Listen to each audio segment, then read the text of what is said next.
প্রিয় দেশবাসী, আসসালামু আলাইকুম। আজ আমাদের পুরো জাতি গভীর শোক ও বেদনায় নিস্তব্ধ। দেশের গণতান্ত্রিক রাজনীতির শীর্ষ নেত্রী, সাবেক প্রধানমন্ত্রী ও বিএনপি চেয়ারপারসন বেগম খালেদা জিয়া আর আমাদের মাঝে নেই। ইন্না লিল্লাহি ওয়া ইন্না ইলাইহি রাজিউন। বেগম খালেদা জিয়ার ইন্তেকালে আমরা গভীরভাবে শোকাহত ও মর্মাহত। তার মৃত্যুতে জাতি এক মহান অভিভাবককে হারিয়েছে।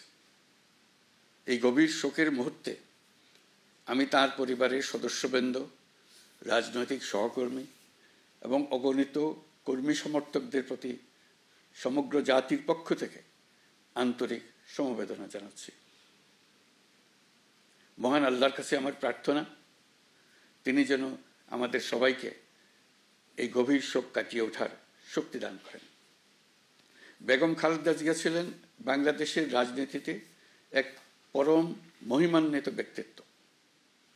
গণতন্ত্র, বহুদলীয় রাজনৈতিক সংস্কৃতি এবং জনগণের অধিকার প্রতিষ্ঠার সংগ্রামে তার অসামান্য ভূমিকা ইতিহাসে অম্লান হয়ে থাকবে। স্বৈরাচার ও ফেসিবাদের বিরুদ্ধে তাঁর আপসহীন নেতৃত্ব বারবার জাতিকে গণতন্ত্রহীন পরিস্থিতি থেকে উত্তরণের পথ দেখিয়েছে এবং মুক্তির প্রেরণা জুগিয়েছে।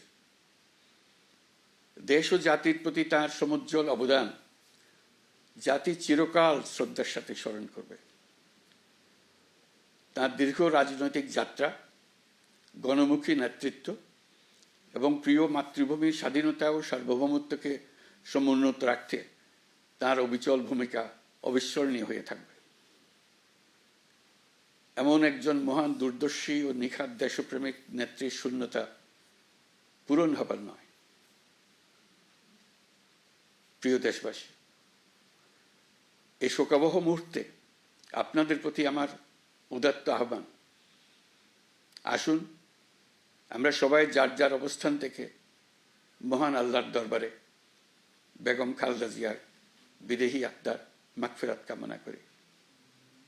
একই সঙ্গে জাতির এই কঠিন সময়ে আমরা যেন ঐক্যবদ্ধ থাকি। শোকের এই সময়ে কেউ যেন অস্থিতিশীলতা বা নাশকতার অপচেষ্টা চালাতে না পারে, সে বিষয়ে আমি সবাইকে সজাগ থাকার আহ্বান জানাচ্ছি। এই সময়ে আমাদের সবার দায়িত্বশীল ভূমিকা পালন করা অত্যন্ত জরুরি। প্রিয় দেশবাসী, সাবেক প্রধানমন্ত্রী বেগম খালেদা জিয়ার মৃত্যুতে আমি 3 দিনের রাষ্ট্রীয় শোক এবং আগামীকাল তার নামাজে জানাজার দিনে একদিনের সাধারণ ছুটি ঘোষণা করছি। নামাজে জানাজা সহ সব ধরনের শোক পালনে শৃঙ্খলা বজায় রাখার জন্য আমি সবার প্রতি বিনীত আহ্বান জানাচ্ছি। প্রিয় দেশবাসী, আমি জানি আপনারা সবাই এই সময়ে অনেক আবেগাপ্লুত। আমি আশা করছি শোকের এই সময়ে আপনারা ধৈর্যের পরিচয় দেবেন এবং তার জানাজা সহ সকল আনুষ্ঠানিকতা পালনে সংশ্লিষ্ট সবাইকে সহযোগিতা করবেন। মহান আল্লাহ তাআলা আমাদের সকলকে ধৈর্য, শক্তি ও ঐক্যবদ্ধ থাকার ক্ষমতা দেন। আল্লাহ হাফিজ।